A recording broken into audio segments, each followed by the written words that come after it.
उत्तर प्रदेश भाजपा के प्रदेश अध्यक्ष भूपेंद्र चौधरी लगातार इस समय यूपी के कई जिलों में दौरा कर रहे हैं। लगातार 2024 लोकसभा चुनाव को लेकर रणनीति बनाई जा रही है। हमारे साथ बात करने के लिए भाजपा के प्रदेश अध्यक्ष भूपेंद्र चौधरी जी हैं। सर, जिस तरीके से आप लगातार उत्तर प्रदेश के जिलों में दौरा कर रहे हैं, 2024 के लिए क्या रणनीति है?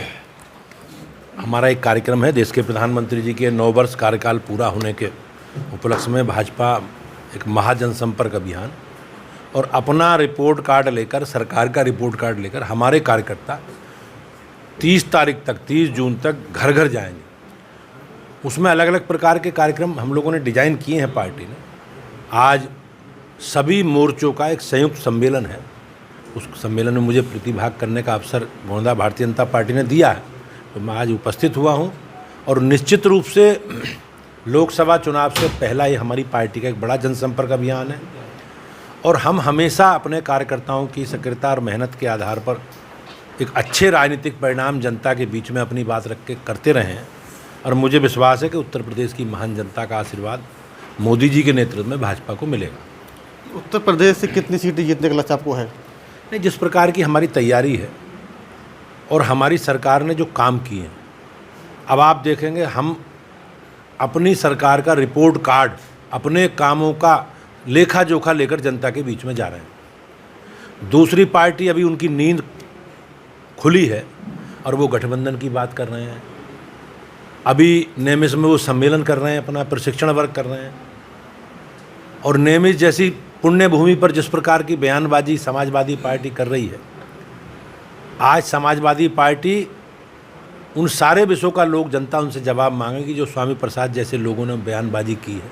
हमारे धार्मिक ग्रंथों के बारे में, हमारे मठ मंदिरों के बारे में, हमारे धर्म गुरुओं के बारे में जिस प्रकार से बयानबाजी समाजवादी पार्टी के लोग करते रहे और जिस प्रकार से उनकी सरकार के समय पूरा प्रदेश दंगाइयों के हवाले रहा, किस प्रकार से समाजवादी पार्टी के समय, सरकार के समय अयोध्या में कार सेवकों का नरसंहार हुआ, ये सारे प्रश्न नेमिस की जनता को मांगने चाहिए, पूरे प्रदेश की जनता को। आज वो नेमिस में है, धार्मिक हमारा स्थान है, हमारे लिए बहुत सम्मानित है, लेकिन उन्हें निश्चित रूप से अपने जो उन्होंने कृत्य करे हैं समाजवादी पार्टी को, उन्हें माफ़ी मांगनी चाहिए।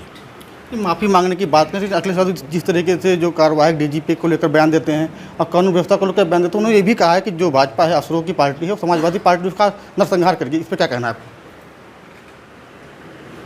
मैंने कहा आपसे कि हमारी पार्टी हमारी आस्था, अपनी परंपरा, अपनी संस्कृति के आधार पर देश के शासन की व्यवस्था चले, इसके लिए हम लोग लगातार अपने विचार के आधार पर जनता के बीच में हैं और हमने उन्हीं सब विषयों पर काम किया है। हमारी सरकार ने बिजली, पानी, सड़क, शिक्षा, स्वास्थ्य, सुरक्षा, सारे विषयों पर बहुत अच्छा काम किया है।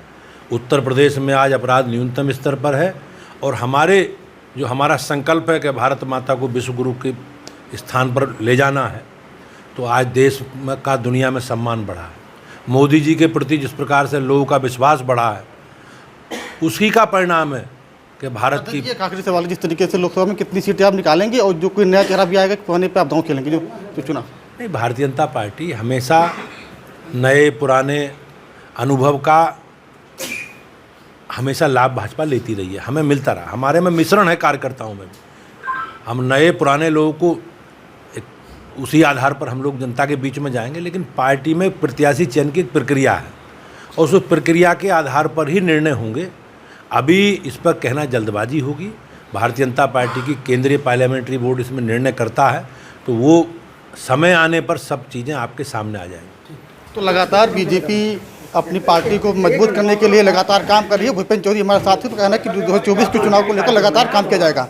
इस क्षेत्र का संयुक्त मोर्चा सम्मेलन है, सभी मोर्चों के एक सूचीबद्ध कार्यकर्ता एक सम्मेलन के माध्यम से हम लोगों ने एड्रेस करेंगे और इस अभियान से संबंधित मोर्चों की क्या क्या भूमिका है, उस भूमिका की चर्चा करेंगे। आज के प्रवास का मुख्यतः कार्यक्रम ये जनसंपर्क महाअभियान है।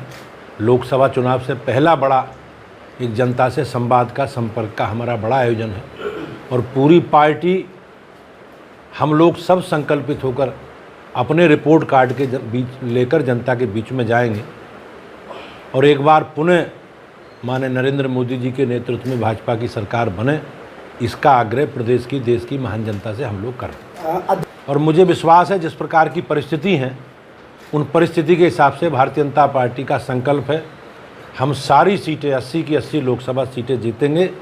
इस संकल्प के साथ माननीय नरेंद्र मोदी जी के नेतृत्व में हम लोग लोकसभा में जाएंगे। माननीय मुख्यमंत्री जी के निर्देश पर तुरंत एकदम बहुत गंभीरता से इस विषय को लेते हुए SIT का गठन किया गया है। SIT एक निश्चित समय अवधि में अपनी रिपोर्ट सरकार को देगी।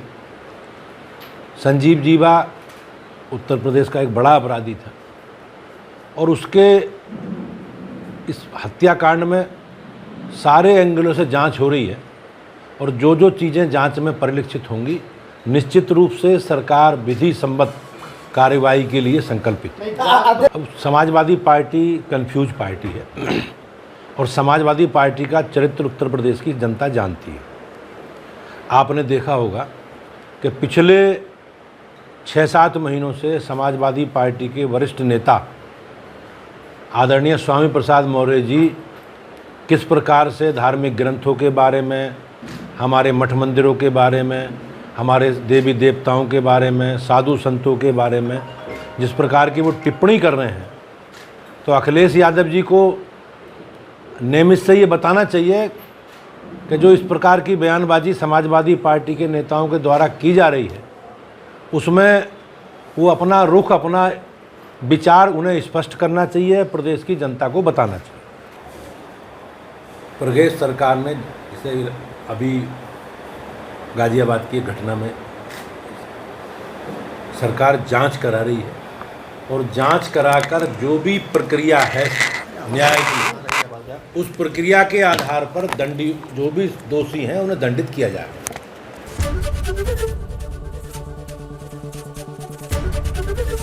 ABP गंगा, खबर आपकी, जुबान आपकी।